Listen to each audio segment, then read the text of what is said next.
ನಮಸ್ಕಾರ ಎಲ್ಲರಿಗೂ. ಎಲ್ಲ ಚೆನ್ನಾಗಿದ್ದೀರಾ ಅಂತ ಭಾವಿಸ್ತಾ ಇವತ್ತಿನ ವೀಡಿಯೋನ ಸ್ಟಾರ್ಟ್ ಮಾಡ್ತಾ ಇದ್ದೀನಿ. ನಿಮ್ಮ ಕಡೆ ಎಲ್ಲ ಚಳಿ ಹೆಂಗಿದೆ?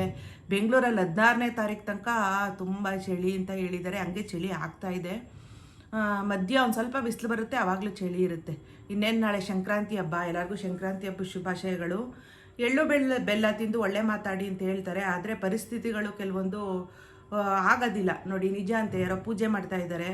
ಇದು ಒಳ್ಳೆ ಮಾತು ಅಂತಲೇ ಅನ್ಕೋಬೋದು. ಇವತ್ತೊಂದು ವಿಡಿಯೋ ಒಂದು 100 ಜನ ನೋಡಿದ್ರು ಪರವಾಗಿಲ್ಲ, ಅದನ್ನ ಅಡಾಪ್ಟ್ ಮಾಡ್ಕೊಳ್ಳಿ ದಯವಿಟ್ಟು. ಯಾಕೆ ಅಂತಂದರೆ ನಾನು ಇತ್ತೀಚೆಗೆ ಒಂದು ಇನ್ಸಿಡೆಂಟ್ ನೋಡಿದೆ. ಅದು ನಿಜವಾಗ್ಲೂ ಎಂಥವ್ರ ಒಂಥರ ಮನಸ್ಸು ಒಂಥರ ಬೇಜಾರಾಗ್ಬಿಡುತ್ತೆ.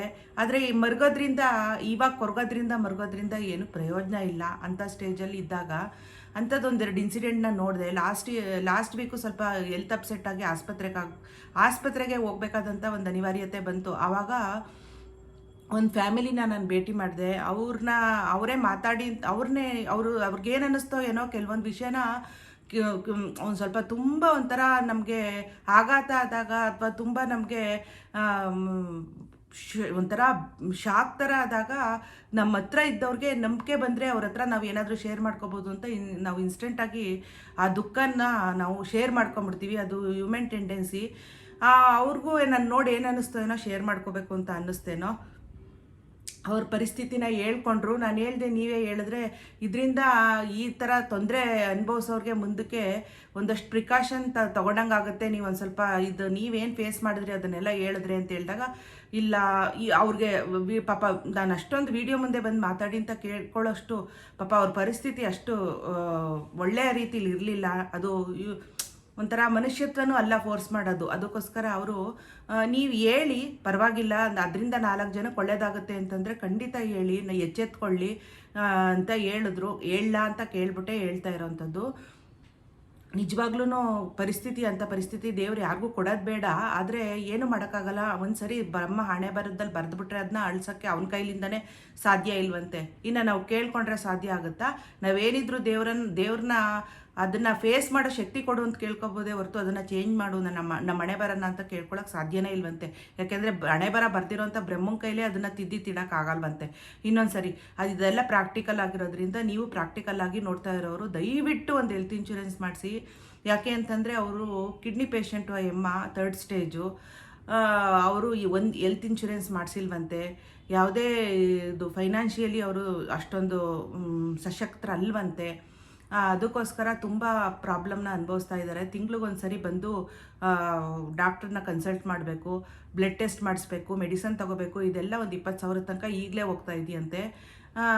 ಇನ್ನು ಡಯಾಲಿಸಿಸ್ ಅಂತ ಬಂದರೆ ಅವ್ರು ಹೇಳ್ತಾಯಿದ್ರು, ನಮಗೆ ಸಿಕ್ಕಿರೋಂಥ ಡಾಕ್ಟ್ರು ಎಷ್ಟು ಒಳ್ಳೆಯವರು ಅಂತಂದರೆ ಅವರೇ ಮರಗ್ಬಿಟ್ರಂತೆ ಈ ಸರಿ. ಅವ್ರ ಸಿಚುಯೇಷನ್ನ ನೋಡಿ ಅಂಥ ಡಾಕ್ಟ್ರು ಪಾಪ ಅವ್ರಿಗೆ ಪೇಷಂಟ್ಸ್ಗಳನ್ನ ನೋಡೋದೇ ಇದು ಏನು ತೊಂದರೆ ಇದೆ, ಹೆಲ್ತ್ ಇಶ್ಯೂಸ್ ಏನಿದೆ ಅದನ್ನೆಲ್ಲ ನೀಟಾಗಿ ಕೇಳಿ ಡಯಾಗ್ನೈಸ್ ಮಾಡಿ ಅದನ್ನು ಅವರು ಅದಕ್ಕೆ ಮೆಡಿಸನ್ ಬರ್ಕೊಡ್ಬೇಕು. ಅದಕ್ಕೆ ಟೈಮ್ ಹಿಡಿಯುತ್ತೆ. ಇವಾಗ ಟೈಮ್ ಈಸ್ ಮನಿ ಅನ್ನಂಗೆ ಎಲ್ಲರಿಗೂ ಟೈಮು ಇಂಪಾರ್ಟೆಂಟು. ಅಂಥ ಟೈಮ್ನ ಅವ್ರಿಗೆ ಕೊಟ್ಟು ಅವ್ರು ಕೇಳಿದ್ರಂತೆ, ನಿಮ್ಮ ಆರ್ಥಿಕ ಪರಿಸ್ಥಿತಿ ಏನು, ನೀವು ಹೆಲ್ತ್ ಇನ್ಶೂರೆನ್ಸ್ ಯಾಕೆ ಮಾಡಿಸಿಲ್ಲ, ಅಟ್ಲೀಸ್ಟ್ ಇವಾಗಲಾದರೂ ಮಾಡಿಸಿ. ಡಯಾಲಿಸಿಸ್ ಅಂತಕ್ಕೆ ಬಂದರೆ ನಿಮ್ಗೆ ವಾರದಲ್ಲಿ ಒಂದು 3-4 ಮಾಡಿಸ್ಬೇಕಾಗತ್ತೆ. ಅವಾಗ ಏನಿಲ್ಲ ಅಂತಂದ್ರೂ ತಿಂಗ್ಳಿಗೆ ಆ ಮೆಡಿಸನ್ನು, ಡಾಕ್ಟರ್ ಕನ್ಸಲ್ಟೇಷನ್ನು, ಡಯಾಲಿಸಿಸು ಎಲ್ಲ ಸೇರಿಸಿ ಒಂದು 60,000 ರೂಪಾಯಿ ತನಕ ಹೋಗುತ್ತೆ ಮಂತ್ಲಿ ಎಕ್ಸ್ಪೆನ್ಸಸ್ಸು. ನೀವು ಅಟ್ಲೀಸ್ಟ್ ಒಂದು 3 ಇಯರ್ಸ್ ವೆಯ್ಟಿಂಗ್ ಪೀರಿಯಡ್ ಇರುತ್ತೆ. ಆ ಥರದ್ದಾರು ಇನ್ಶೂರೆನ್ಸ್ ಇದ್ದರೆ ನೋಡ್ಕೊಂಡು ಮಾಡಿ ಅಂತ ಹೇಳಿದ್ರಂತೆ.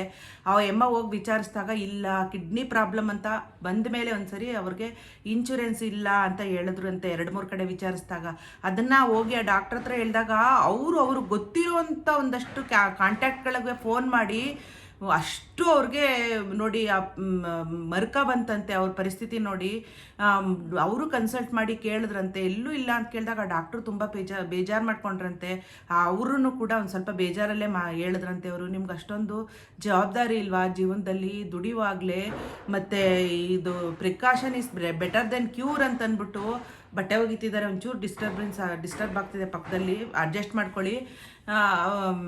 ನೀವು ಮಾಡಿಸ್ಬೇಕಾಗಿತ್ತು ಅಮ್ಮ ಹೆಲ್ತ್ ಇನ್ಶೂರೆನ್ಸ್ನ. ನೋಡಿ ಇವಾಗ ಏನಾದರೂ ದೇವ್ರ ದಯದಿಂದ ಹಿಂಗೆ ಕಂಟ್ರೋಲ್ ಆಗಿ ಹೋಗಲಿ. ಇಲ್ಲ ಅಂತಂದರೆ ಡಯಾಲಿಸಿಸ್ ಮಾಡಿಸ್ಬೇಕು ಅಂತ ಬಂದರೆ ನಿಮಗೆ ತಿಂಗಳಿಗೆ ಒಂದು 50,000-60,000 ರೂಪಾಯಿ ಮೇಲೆ ಖರ್ಚು ಬೀಳುತ್ತೆ. ನಾನು ಎದುರಿಸ್ತಾ ಇಲ್ಲ ನಿಮ್ಮನ್ನ, ಆದರೆ ನೋಡಿ ಯಾವುದಾದ್ರೂ ಈ ಥರದ್ದೇನಾದ್ರು ಇದ್ದರೆ ನೀವು ಒಂದು ಸ್ವಲ್ಪ ವಿಚಾರಿಸಿ ಅಂತ ಹೇಳಿದ್ರಂತೆ.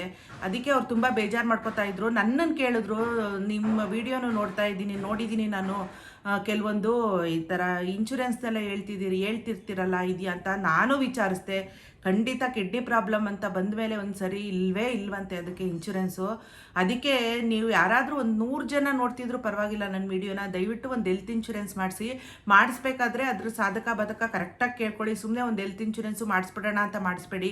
ಕೆಲವೊಂದು ಪರ್ಟಿಕ್ಯುಲರ್ ಆಗಿರುತ್ತೆ, ಇಂಥ ವಾರ್ಡಿಗೆ ಮಾತ್ರ ಕೊಡ್ತೀವಿ, ಇಷ್ಟಕ್ಕೆ ಮಾತ್ರ ಕೊಡ್ತೀವಿ ಅಂತೆಲ್ಲ ಇರುತ್ತೆ. ನೀವು ಡಯಾಲಿಸಿಸ್ಗೂ ಇನ್ಕ್ಲೂಡಿಂಗ್ ಡಯಾಲಿಸಿಸ್ಸು ಬರಬೇಕು. ಆ ಥರದ್ದನ್ನೆಲ್ಲ ಸ್ವಲ್ಪ ಎಚ್ಚರಿಕೆ ವಹಿಸಿ ಕೇಳಿಕೊಂಡು ದುಡಿಯುವಾಗಲೇ ಮಾಡಿಸ್ಕೊಳ್ಳಿ.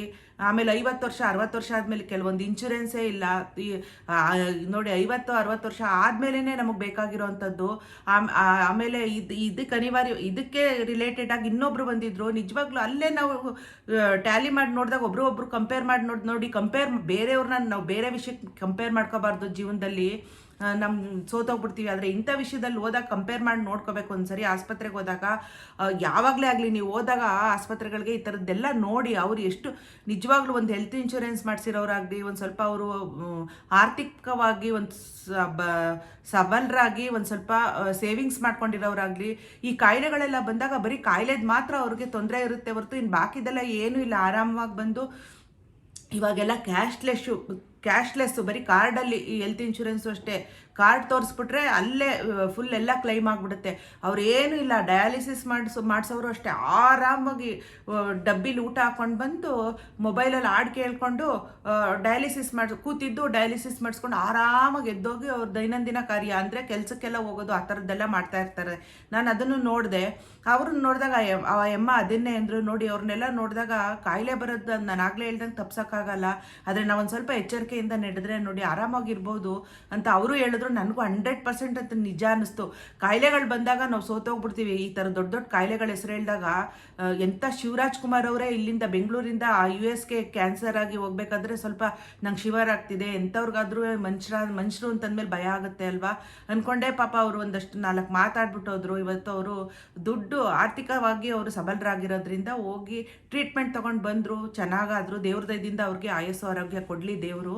ಹಂಗೇನೆ ಅಂಥ ದೊಡ್ಡ ವ್ಯಕ್ತಿಗಳೇ ನಡ್ಗೋಗ್ಬಿಡ್ತಾರೆ ಈ ಥರ ಕಾಯಿಲೆಗಳ ಹೆಸರು ಕೇಳಿದಾಗ. ಅಂಥದ್ರಲ್ಲಿ ನಾವೆಲ್ಲ ಉಲುಮಾನವರು, ಜನಸಾಮಾನ್ಯರು, ನಾವೆಲ್ಲ ಎಚ್ಚರಿಕೆ ತಗೊಳ್ದೇ ಇದ್ರೆ ನಿಜವಾಗ್ಲೂ ಕಷ್ಟ. ಅದಕ್ಕೆ ತಕ್ಕಂಗೆ ಇನ್ಶೂರೆನ್ಸ್ ಪಾಲಿಸಿಗಳಿವೆ, ತಗೊಂಡ್ರೆ ಖಂಡಿತ ಒಂದು ಸ್ವಲ್ಪನಾದ್ರೂ ನಮಗೆ ಧೈರ್ಯ ಬರುತ್ತೆ. ಇಲ್ಲ ಅಂತಂದರೆ ಈ ಕಾಯಿಲೆ ಆ ನೋವಿನ ಜೊತೆಗೆ ಈ ಆರ್ಥಿಕ ಪರಿಸ್ಥಿತಿನೂ ತೊಂದರೆ ಕೊಟ್ಬಿಟ್ರೆ ನಿಜವಾಗ್ಲೂ ಕಾಯಿಲೆಯಿಂದ ಸಾಯೋದಲ್ಲ, ಈ ಭಯದಿಂದಲೇ ಅರ್ಧ ಜನಕ್ಕೆ ಸಾವು ಬಂದ್ಬಿಡುತ್ತೆ. ಅಥವಾ ಏನಾದರೂ ಹಿಂಗೆ ಯೋಚನೆ ಮಾಡಿ ಮಾನಸಿಕವಾಗಿ ರೋಗಿಗಳಾಗ್ಬಿಡ್ತಾರೆ, ಬೆಡ್ ರಿಡ್ ಆಗ್ಬಿಡ್ತಾರೆ. ಅದು ಅವ್ರನ್ನ ನೋಡ್ಕೊಳ್ಳೋರು, ಅವ್ರ ಜೊತೆಗೆ ಅವ್ರನ್ನ ನೋಡ್ಕೊಳ್ಳೋರು, ಈ ಥರದ್ದು ಸ್ವಲ್ಪ ಪ್ರಾಬ್ಲಮ್ಗಳು ಬಂದ್ಬಿಡುತ್ತೆ. ಅದಕ್ಕೆ ದಯವಿಟ್ಟು ನೀವು ನನ್ನ ವೀಡಿಯೋನ 100 ಜನ ನೋಡಿ, 10 ಜನ ನೋಡಿ ಅಡಾಪ್ಟ್ ಮಾಡ್ಕೊಳ್ಳಿ. ನೆಗ್ಲೆಕ್ಟ್ ಮಾಡಬೇಡಿ. ಇಮ್ಮಿಡಿಯೇಟಾಗಿ ಹೋಗಿ ಒಂದು ಹೆಲ್ತ್ ಇನ್ಶೂರೆನ್ಸ್ ಮಾಡಿಸ್ಕೊಳ್ಳಿ. ಆಮೇಲೆ ಇನ್ನೊಂದು ವಿಷಯ ಹೇಳಬೇಕು ಅಂತ ಬಂದಿದ್ದೆ. ಅದೇ ಹಿಂಗೆ ಕೆಲವೊಬ್ಬರು ಗಂಡ ಆಗಲಿ ಹೆಂಡತಿ ಆಗಲಿ ಮದುವೆ ಆಗಬೇಕಾದ್ರೆ ಸಾಯೋವರ್ಗ ಜೊತೇಲಿರ್ತೀನಿ ಅಂತ ಅಂದ್ಬಿಟ್ಟು ಮಾತು ಕೊಟ್ಟಿರ್ತಾರೆ, ಮದುವೆ ಆಗಿರ್ತಾರೆ. ಆ ಸಪ್ತಪದಿ ತುಳ್ಸೋದು, ಕೆಲವೊಬ್ಬರು ಸಾಂಪ್ರದಾಯಿಕವಾಗಿ ಮದುವೆ ಆಗುವಾಗ ಅವೆಲ್ಲ ಮಾಡಿರ್ತಾರೆ ನೋಡಿ. ಸಪ್ತಪದಿ ತುಳಸಿ, ಅದೇನೋ ಅಶ್ವಿನಿ ನಕ್ಷತ್ರ ತೋರಿಸಿ ಮಂತ್ರಗಳೆಲ್ಲ ಹೇಳಿ ಸಾಯೋ ತನಕ ನಾನು ಜೊತೇಲಿರ್ತೀನಿ, ಒಳ್ಳೇದ್ರಲ್ಲಿ ಕೆಟ್ಟದ್ರಲ್ಲೆಲ್ಲ ಭಾಗಿಯಾಗಿರ್ತೀನಿ ಅಂತ. ಹಂಗೆ ಸಾಯೋ ತನಕ ಜೊತೇಲಿರ್ತೀನಿ ಅಂತ ಹೇಳ್ದವ್ರೆ ಬದುಕಿರುವಾಗಲೇ ಸಾಯೋ ಪರಿಸ್ಥಿತಿ ತಂದ್ಬಿಟ್ಟಿರ್ತಾರೆ. ದಿನ ಸಾಯೋ ತನಕನೂ ಮಾಡಿಬಿಟ್ಟಿರ್ತಾರೆ. ಅದಕ್ಕೋಸ್ಕರ ಯಾವತ್ತಿದ್ರೂ ಅಷ್ಟೇ ನಾವು ಈ ಥರ ವಿಷಯಗಳನ್ನೆಲ್ಲ ನಾವು ಅರ್ನ್ ಮಾಡುವಾಗ, ಅಥವಾ ನಾವು ಅರ್ನ್ ಮಾಡದೇ ಇದ್ರೂ ನಮಗೆ ಅಂತ ಒಂದಷ್ಟು ಮನೆ ಖರ್ಚಿಗೆ ಅಂತ ಕೊಡ್ತಾರಲ್ಲ, ಆ ದುಡ್ಡಲ್ಲಾದರೂ ಸ್ವಲ್ಪ ಎಚ್ಚರಿಕೆಯಿಂದ ನಾವು ಈ ಥರದ್ದೆಲ್ಲ ಒಂದಷ್ಟು ಸೇವಿಂಗ್ಸ್ನ ಮಾಡ್ಕೋಬೇಕು. ಈ ಕಿಡ್ನಿ ಕಾಯಿಲೆ ಅನ್ನೋದು ಮಾತ್ರ ನಿಜವಾಗ್ಲೂ ತುಂಬ ದೊಡ್ಡದೊಂದು ಮನುಷ್ಯನಿಗೆ ಶಾಪ ಅಂತಲೇ ಹೇಳ್ಬೇಕಾಗುತ್ತೆ. ಅಷ್ಟು ಪ್ರಾಬ್ಲಮ್ ಆಗುತ್ತೆ ರೀ. ಅದರಿಂದ ಇಡೀ ದೇಹದಲ್ಲಿರೋ ಪ್ರತಿಯೊಂದು ಪಾರ್ಟ್ಸ್ಗೂ ತೊಂದರೆ ಆಗುತ್ತೆ. ಪ್ರತಿಯೊಂದು ಪಾರ್ಟ್ಸ್ಗೂ ಕಿಡ್ನಿ ಹೇಳೋದೊಂದೇ, kidney problem, kidney damage, kidney failure ಅಂತ. ಆದರೆ ಆ ಕಿಡ್ನಿ ಒಂದು ಸರಿ ಫೇಲ್ಯೂರ್ ಆಗಿಬಿಟ್ರೆ ನಮ್ಮ ದೇಹದಲ್ಲಿರೋ ಪ್ರತಿಯೊಂದು ಅಂಗನೂ ಒಂದೊಂದಾಗಿ ಫೇಲ್ಯೂರ್ ಆಗ್ತಾ ಬರುತ್ತೆ. ಒಂಥರ ಇಲ್ಲದೆ ಇರೋ ಥರ ನಮಗೆ ಜೀವನ ಮಾಡೋ ಥರ ಮಾಡಿಬಿಡುತ್ತೆ. ಇರೋಕ್ಕೂ ಆಗಲ್ಲ, ಹೋಗೋಕ್ಕೂ ಆಗಲ್ಲ. ಆ ಥರ ಪೇಷಂಟ್ಗೂ ಮಾಡಿಬಿಡುತ್ತೆ, ನೋಡ್ಕೊಳ್ಳೋರ್ಗೂ ಆಗ್ಬಿಡುತ್ತೆ. ದಯವಿಟ್ಟು ಅದಕ್ಕೆ ಇನ್ಶೂರೆನ್ಸ್ ಮಾಡಿಸಿ. ನನ್ನ ಮಾತು ನಿಮಗೆ ಆಶ್ ಅಂತ ಅನ್ನಿಸ್ಬೋದು, ಆದರೆ ಪ್ರಾಕ್ಟಿಕಲ್ ಆಗಿ ಯೋಚನೆ ಮಾಡಿದಾಗ ನಾವು ಈ ಥರದ್ದೊಂದಷ್ಟು ರೂಢಿ ಮಾಡ್ಕೋಬೇಕು ರೀ.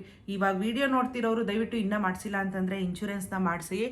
ಆಮೇಲೆ ಇನ್ನೊಂದು ವಿಷಯ ನಾನು ಶೇರ್ ಮಾಡ್ಕೋಬೇಕು ಅಂತ ಇದ್ದೆ, ಏನು ಅಂತಂದರೆ ಇತ್ತೀಚೆಗೆ ಈಗ ಕೆನರಾ ಏಂಜಲ್ ಅಂತ ಅಂದ್ಬಿಟ್ಟು ಒಂದು ಕೆನರಾ ಬ್ಯಾಂಕ್ನವರು ಒಂದು ಲಾಸ್ಟ್ ಪ್ರೀವಿಯಸ್ ವಿಡಿಯೋದಲ್ಲಿ ಶೇರ್ ಮಾಡ್ಕೊಂಡಿದ್ದೆ ನೋಡಿ. ಅದರಲ್ಲಿ ಒಂದು 3 ಇರುತ್ತೆ, ರೋಸು, ಲ್ಯಾವೆಂಡರು ಮತ್ತು ಆರ್ಚಿಡ್ ಅಂತ ಅಂದ್ಬಿಟ್ಟು. ನಾವು ಟಿಕ್ ಮಾಡಿ ಕೊಟ್ಟಿದ್ರು ಕೂಡ ನಂದನ್ನ ಮಿಸ್ಟೇಕ್ ಮಾಡಿಬಿಟ್ಟು ಬರೀ 5,000 ರೂಪಾಯಿದು ಮಾಡಿದ್ದಾರೆ, ನಾನು 30,000 ರೂಪಾಯಿದು ಮಾಡಿ ಅಂತ ಕೊಟ್ಟಿದ್ರೆ ಈಗ ಹೋಗಿ ಕೇಳಿದ್ರೆ ನಾವೇನು ಮಾಡೋಕ್ಕಾಗುತ್ತೆ, ತಪ್ಪಾಗೋಗಿದೆ, ಏನು ಮಾಡೋಕ್ಕಾಗಲ್ಲ. 1 ವರ್ಷ ವೆಯ್ಟಿಂಗ್ ಪೀರಿಯಡ್ ಇರುತ್ತೆ. 1 ವರ್ಷ ಆದಮೇಲೆ ನೀವು ಇದನ್ನು ಕ್ಯಾನ್ಸಲ್ ಮಾಡಿಬಿಟ್ಟು ಈಗಿರೋ ಅಕೌಂಟ್ನ ನೆಕ್ಸ್ಟ್ ಹೊಸ್ದಾಗಿ ಅಕೌಂಟ್ ಓಪನ್ ಮಾಡಬೇಕು. ಏನು ಮಾಡೋಕ್ಕಾಗಲ್ಲ ಸರ್, ನಿಮ್ಮದೇ ಅಲ್ವಾ ಮಿಸ್ಟೇಕು, ನಾನು ಟಿಕ್ ಮಾರ್ಕ್ ಹಾಕ್ಕೊಟ್ಟಿದ್ದೀನಲ್ಲ, ತೆಗೆದು ನೋಡಿ ಫಾರಮ್ನ ಅಂದರೆ ಹೌದು ನೋಡಿದೆ, ಏನು ಮಾಡೋಕ್ಕಾಗುತ್ತೆ, ಮಿಸ್ಟೇಕ್ ಆಗಿಬಿಟ್ಟಿದೆ ಅಂತಾರೆ. ಅದಕ್ಕೋಸ್ಕರ ನೀವು ಯಾರಾದರೂ ಮುಂದಕ್ಕೆ ಮಾಡಿಸ್ಬೇಕು ಅಂತಿದ್ರೆ ಕೆನರಾ ಏಂಜಲ್ಲು ಅದರಿಂದ ನಮ್ಗೆ ಏನೇನು ಉಪಯೋಗ ಇದೆ ಅನ್ನೋದನ್ನೆಲ್ಲ ನಾನು ಪ್ರೀವಿಯಸ್ ವೀಡಿಯೋದಲ್ಲಿ ಶೇರ್ ಮಾಡ್ಕೊಂಡಿದ್ದೀನಿ, ಒಂದು ವೀಡಿಯೋದಲ್ಲಿ ಹೋಗಿ ನೋಡಿ. ಆಮೇಲೆ ಈ ಥರ ನೀವು ಹೇಳಿ, ಪರ್ಟಿಕ್ಯುಲರ್ ಆಗಿ ಹೇಳಿ ನೋಡಿ, ನಮಗೆ 5,000, 30,000, 1,00,000 3 ಇರುತ್ತೆ, ನಿಮಗೆ ಯಾವುದನ್ನು ಮಾಡಿಸ್ಬೇಕು ಅದನ್ನು ಕರೆಕ್ಟಾಗಿ 1-2 ಸರಿ ಅವ್ರಿಗೆ ಮಂದಟ್ಟು ಮಾಡಿ ಹೇಳಿ. ಏನು ಅಂದರೆ ಅವ್ರು ಕೇಳೋಷ್ಟು ತಾಳ್ಮೆನೂ ಇರಲ್ಲ, ನಮ್ಗೇನಾದರೂ ಕೇಳಿದ್ರೆ ಅದನ್ನು ಎಕ್ಸ್ಪ್ಲೈನ್ನೂ ನೀಟಾಗಿ ಮಾಡಲ್ಲ. ಅದೇ ಬಂದಿರೋದು ಪ್ರಾಬ್ಲಮ್ಗಳು. ಅದಕ್ಕೋಸ್ಕರ ಸ್ವಲ್ಪ ಕೇಳ್ಬಿಟ್ಟು ವಿಚಾರಿಸ್ಬಿಟ್ಟು ಮಾಡಿ. ಆಮೇಲೆ ಇವಾಗ ಬ್ಯಾಂಕ್ಗಳಲ್ಲಿ, ಕೆನರಾ ಬ್ಯಾಂಕಲ್ಲೆಲ್ಲ PM, ಈಗ ಪೋಸ್ಟ್ ಆಫೀಸಲ್ಲಿ, ಬ್ಯಾಂಕಲ್ಲಿ ಎಲ್ಲ ನಾನು ಮುಂಚೆ ನಮ್ಮ ಅಕೌಂಟಿಂದ ಡಿಡಕ್ಟ್ ಆಗ್ತಾ ಇತ್ತು ಒಂದಷ್ಟು ಅಂತ ವರ್ಷಕ್ಕೆ. ಅದು ನಮಗೇನಾದರೂ ರೋಡ್ ಆಕ್ಸಿಡೆಂಟ್ ಆದರೆ, ಏನಾದರೂ ಇದು ಕಾಯಿಲೆ ಬಂದರೆ ಕವರ್ ಆಗುತ್ತೆ, ಒಂದು 4 ಲಕ್ಷ 5 ಲಕ್ಷದ ತನಕ ವರ್ಷಕ್ಕೊಂದು 300-400 ರೂಪಾಯಿ ಕಟ್ಟಾಗ್ತಿತ್ತು. ಆದರೆ ನೋಡಿ, ಅದರಲ್ಲೂ 50 ವರ್ಷ ಆದಮೇಲೆ ಅವೆಲ್ಲ ಕೆಲವೊಂದು ಇಲ್ವಂತೆ. ಇನ್ನೊಂದು ಯಾವುದೋ ಇದೆಯಂತೆ 50+ನವ್ರಿಗೆ, ಅದು ಮೇನಲ್ಲಿ ಹೋಗಿ ವಿಚಾರಿಸ್ಬೇಕಂತೆ. ನಿಜವಾಗ್ಲೂ ಆರೋಗ್ಯದ ಸಮಸ್ಯೆ ಮತ್ತು ಈ ಥರ ನಮಗೆ ಜೀವನ ಒಂದಷ್ಟು ಅದೇನು ಹೆಲ್ತ್ ರಿಲೇಟೆಡ್ ಎಲ್ಲ ಸ್ಟಾರ್ಟ್ ಆಗೋದೇ 50+ ಮೇಲೆ. ಆವಾಗಲೇ ಕೆಲವೊಂದು ಇನ್ಶೂರೆನ್ಸ್ ಇಲ್ಲ, ಈ ಥರ ಪಾಲಿಸೀಸ್ ಇಲ್ಲ. ನರೇಂದ್ರ ಮೋದಿ ಅವ್ರದ್ದು ಅದು ಇಲ್ವಂತೆ, ಪೋಸ್ಟ್ ಆಫೀಸು ಮತ್ತು ಬ್ಯಾಂಕಲ್ಲಿ 50 ವರ್ಷ ಆಗೋದ್ಮೇಲೆ. ಆದಮೇಲೆ ಅದು 50 ವರ್ಷ ಆದಮೇಲೆ ಸ್ವಾಮಿ ನಮ್ಗೆ ಅವೆಲ್ಲ ಅನಿವಾರ್ಯತೆ ಇರೋದು. ಈಗ ಅದನ್ನೇ ಕಟ್ ಮಾಡಿಬಿಟ್ಟು ನಾವು ಚೆನ್ನಾಗಿರುವಾಗ ಆ ಥರದ್ದು ಪಾಲಿಸಿ ಕೊಟ್ಟರೆ ಸುಮ್ಮನೆ ನಾವು ದುಡ್ಡು ಕಟ್ತಾ ಇರ್ತೀವಿ, ನಮ್ಗೆ ಅವಾಗ ಅಷ್ಟೊಂದು ಅನಿವಾರ್ಯತೆ ಏನೂ ಇರಲ್ಲ, ಒಂದು 50%. ಆದರೆ ನೀವು ಆ 50 ಆದಮೇಲೂ ಇರೋರಿಗೂ ಕೂಡ ಒಂದಷ್ಟು ಅನುಕೂಲ ಆಗೋ ಥರ ಒಂದಷ್ಟು ತರಬೇಕು ಅಂತ ನಾನು ಕೇಳ್ಕೊತೀನಿ. ಇನ್ನೊಂದು ಇಂಪಾರ್ಟೆಂಟು, ರಮ್ಮಿ ಸರ್ಕಲ್ ಅಂತ ಇದೆ, ಇದೆಲ್ಲ ಇದಕ್ಕೆ ರಿಲೇಟೆಡ್ ಆಗುತ್ತೆ. ರಮ್ಮಿ ಸರ್ಕಲ್ ಏನೋ ನಂಗೆ ಅದು ಕರೆಕ್ಟಾಗಿ ಗೊತ್ತಿಲ್ಲ. ಒಟ್ನಲ್ಲಿ ರಮ್ಮಿ ಆಟ, ಅದರಲ್ಲೇ ಹೇಳ್ತಾರೆ ಏನು ಆಡಬೇಕಾದ್ರೆ ಸ್ವಲ್ಪ ಎಚ್ಚರಿಕೆಯಿಂದ ಆಡಿ, ಇದೆಲ್ಲ ಫ್ಯಾಮಿಲಿಗೆ ತೊಂದರೆ ಆಗ್ಬೋದು, ನಿಮಗೆ ಜೀವನಕ್ಕೆ ಶೈಲಿಗೆ ತೊಂದರೆ ಆಗ್ಬೋದು ಅಂತ. ಅಷ್ಟೆಲ್ಲ ಇದ್ಮೇಲೂ ಏನಕ್ಕೆ ನೀವು ಅದನ್ನು ಬ್ಯಾನ್ ಮಾಡ್ಬೋದಲ್ವಾ? ಕರ್ನಾಟಕದಲ್ಲಿ ಲಾಟರಿ ಟಿಕೆಟ್ನ ಬ್ಯಾನ್ ಮಾಡಿದ್ದೀರಾ ಅಲ್ವಾ? ಹಂಗೆ ಈ ರಮ್ಮಿ ಆಟನೂ ಬ್ಯಾನ್ ಮಾಡಿ. ಇವಾಗ ಎಲ್ಲರ ಕೈಲೂ ಸ್ಮಾರ್ಟ್ ಫೋನ್ ಇದೆ, ಎಲ್ಲರ ಕೈಲೂ ಅಂಗೈಲೇ ಸಿಕ್ಬಿಡುತ್ತೆ ಎಲ್ಲ. ಹಿಂಗೆ ಟಕ್ ಅಂತ ಅಂದ್ಬಿಟ್ಟು ದುಡ್ಡು ಒಂದ್ಸರಿ ಅದೇನೋ ಹೇಳ್ತಾರಲ್ವಾ, ಒಂದ್ಸರಿ ಒಂದಷ್ಟು ತೋರಿಸ್ಬಿಟ್ಟು ಅವ್ರಿಗೆ ಲಾಭ ಫಸ್ಟ್ ದುಡ್ಡು ಬರುತ್ತೆ ಅಂತ ತೋರಿಸ್ಬಿಟ್ಟು ಆಮೇಲೆ ಎಲ್ಲ ಅವ್ರ ಹತ್ರ ಯಾರು ಉದ್ಧಾರ ಆಗಿರೋರನ್ನ ಒಬ್ರನ್ನ ತೋರಿಸಿ ನೀವು ಈ ಥರ ಎಲ್ಲ ಆಡಿ, ಈ ಥರದ್ದೆಲ್ಲ ಮಾಡೋದು ತುಂಬ ಅನ್ಯಾಯ. ಎಂತೆಂಥ ಸಂಸಾರಗಳೇ ಹಾಳೋ ಹೋಗಿದೆ. ಇತ್ತೀಚೆಗೆ ಈಗ ಪಾರ್ಲಿಮೆಂಟಲ್ಲೋ ಇಲ್ಲೇ ವಿಧಾನಸಭೆಯಲ್ಲೋ ಎಲ್ಲೋ ಒಬ್ಬರು ಮೆಂಬರೇ ಹೇಳಿದ್ರು, ನಮ್ಮ ಫ್ಯಾಮಿಲಿಯಲ್ಲೇ ಒಬ್ಬರು ಇದನ್ನ ಆಡಿ ರಮ್ಮಿ ಆಟನ ಸೂಸೈಡ್ ಮಾಡ್ಕೊಂಬಿಟ್ರು, ಆರ್ಥಿಕವಾಗಿ ನಷ್ಟ ಅನುಭವಿಸ್ಬಿಟ್ಟು ಅಂತ. ಇಷ್ಟೆಲ್ಲ ಗೊತ್ತಿದ್ರು ಇನ್ನೂ ಯಾಕೆ ಅದನ್ನು ನೀವು ಬ್ಯಾನ್ ಮಾಡಿಲ್ಲ ಗೊತ್ತಿಲ್ಲ. ಕರ್ನಾಟಕದಲ್ಲಿ ಲಾಟರಿ ಟಿಕೆಟ್ ಬ್ಯಾನ್ ಮಾಡ್ದಂಗೆ ಇಡೀ ದೇಶದಲ್ಲಿ ಈ ಥರ ಆಟನ ಬ್ಯಾನ್ ಮಾಡಬೇಕು. ಯಾವತ್ತಿದ್ರು ನೋಡ್ರಿ ಸುಲಭವಾಗಿ ಅಥವಾ ಹಿಂಗೆಲ್ಲ ಫಸ್ಟ್ ಹಾಕ್ತಾರೆ, ಅವರೇ ಒಂದಷ್ಟು ದುಡ್ಡು ಹಾಕ್ತಾರಂತೆ. ನಾನು ಇತ್ತೀಚೆಗೆ ತಿಳ್ಕೊಂಡಿದ್ದು, ಫಸ್ಟು ಒಂದಷ್ಟು ದುಡ್ಡು ಹಾಕ್ಬಿಡ್ತಾರಂತೆ, ಅವ್ರಿಗೆ ಬೋನಸ್ಸು ಅಂತ ಅಂದ್ಬಿಟ್ಟು, ಅಯ್ಯೋ ನಮಗೆ ದುಡ್ಡು ಬಂತಲ್ಲ 10,000, ನಮ್ಗೆ ಇನ್ನೂ ಬರುತ್ತೆ ಅಂತ ಒಂದು ದುರಾಸೆಯಲ್ಲಿ ಮನುಷ್ಯರು ಕೆಟ್ಟ ಚಟಗಳಿಗೆ ಬೀಳೋದು ಭಾರಿ ಸುಲಭ. ಆದರೆ ಅದರಿಂದ ಇಡೀ ಸಂಸಾರ ಸಫರ್ ಮಾಡಬೇಕಾಗುತ್ತೆ. ಅದಕ್ಕೋಸ್ಕರ ಅಂಥವ್ರಿಗೆ ಮನುಷ್ಯತ್ವ ಅಂತ ನನ್ನದೇ ಇರಲ್ಲ, ಸಂಬಂಧಗಳಿಗೆ ವ್ಯಾಲ್ಯೂ ಇರೋದಿಲ್ಲ, ಏನೂ ಇರಲ್ಲ. ಅದಕ್ಕೋಸ್ಕರ ದಯವಿಟ್ಟು ಇದೊಂದನ್ನು ಬ್ಯಾನ್ ಮಾಡಬೇಕು ಗೌರ್ಮೆಂಟ್ನವರು. ನಾವು ಒಬ್ಬರೇ ಕೂತ್ಕೊಂಡು ಹೊಡ್ಕೊಂಡ್ರೆ ಏನು ಪ್ರಯೋಜನ ಇಲ್ಲ. ಇದರಿಂದ ನೀವು ವಿಡಿಯೋ ನೋಡ್ತಿರೋರಲ್ಲಿ ಯಾರ ಫ್ಯಾಮಿಲಿಲಾದರೂ ಇದರಿಂದ ಏನಾದರೂ ತೊಂದರೆ ಅನುಭವಿಸ್ತಿದ್ರೆ ದಯವಿಟ್ಟು ನೀವು ಧ್ವನಿ ಎತ್ತಿ. ಒಂದು ಕೈಯಲ್ಲಿ ಚಪ್ಪಾಳೆ ತಟ್ಟಿದ್ರೆ ಸಾಧ್ಯ ಇಲ್ಲ, ಒಬ್ಬರು ಇಬ್ಬರು ಧ್ವನಿಗಳು ಎತ್ತಿದ್ರೆ ಸಾಧ್ಯ ಇಲ್ಲ. ಇದು ದೊಡ್ಡ ಮಟ್ಟದಲ್ಲಿ ಚರ್ಚೆ ಆಗಬೇಕು, ಇದನ್ನು ಬ್ಯಾನ್ ಮಾಡಬೇಕು ಅಂತ ನನ್ನ ಒಂದು ವಿನಂತಿ. ಯಾರಾದರೂ ನೋಡ್ತಾ ಇದ್ದರೆ ಒಬ್ಬರು ಇಬ್ಬರು ದಯವಿಟ್ಟು ಇದನ್ನು ಸರ್ಕಾರಕ್ಕೆ ತಲುಪಿಸೋವಂಥ ಕೆಲಸ ಮಾಡಿ ಅಂತ ಕೇಳ್ಕೊತೀನಿ. ಹಂಗೇನೆ ಈ ಥರ ನೀವು ಯಾವತ್ತೂ ಅಷ್ಟೇ ಯಾರ ಮೇಲೂ ನಂಬಿಕೆ ಇಟ್ಕೋಬೇಡಿ. ಫ್ಯಾಮಿಲಿಲಿ ಸಂಬಂಧಿಕರ ಹತ್ರ ಅಂತೂ ದಯವಿಟ್ಟು ಇವ್ರು ನಮ್ಗೆ ಕಷ್ಟಕ್ಕಾಗ್ತಾರೆ ಅಂತ ನಂಬಿಕೆ ಇಟ್ಕೋಬೇಡಿ. ಕಷ್ಟಕ್ಕಾಗ್ತಾರೆ ಅಂತ ನಂಬಿಕೆ ಇಟ್ಕೊಳ್ದೇ ಇದ್ರೂ ಏನಾದರೂ ಅವರು ಅಯ್ಯೋ ಅಂತ ಮರುಗ್ಬಿಟ್ರೆ ನಾವೇನು ಮಾಡ್ತೀವಿ, ನಮ್ಗೆ ಯಾರೋ ಇದ್ದಾರೆ ಅಂತ ನಾವು ಒಂದು ಸ್ವಲ್ಪ ಏನೋ ಧೈರ್ಯ ತಂದ್ಕೊಂಡ್ಬಿಡ್ತೀವಿ. ಆಮೇಲೆ ಹಳ್ಳಕ್ಕೆ ತಳ್ತಾರೆ ನೋಡಿ, ಅವರು ಸರಿಯಾದ ಹಳ್ಳಕ್ಕೆ ತಳ್ತಾರೆ. ಅದರಿಂದ ಎದ್ದು ಬರೋಕ್ಕೆ ತುಂಬ ಕಷ್ಟ ಆಗುತ್ತೆ. ಅದಕ್ಕೆ ನಮಗೆ ನಾವೇ ಎಲ್ಲ, ಅದು ಬಿಟ್ಟರೆ ದೇವರು. ಯಾರನ್ನೂ ನಂಬೇಡಿ. ಆಮೇಲೆ ಒಂದಷ್ಟು ಈ ಥರ ಜೀವನದಲ್ಲಿ ಪ್ರಿಕಾಷನ್ಗಳನ್ನ ತಗೊಳ್ಳಿ, ಆಯಿತಾ? ನೆಕ್ಸ್ಟ್ ವೀಡಿಯೋದಲ್ಲಿ ಸಿಗ್ತೀನಿ. ವೀಡಿಯೋಸ್ ಇಷ್ಟ ಆಗ್ತಿದ್ರೆ ದಯವಿಟ್ಟು ಸಬ್ಸ್ಕ್ರೈಬ್ ಮಾಡ್ಕೊಂಡು ನೋಡಿ. ನಮಸ್ಕಾರ.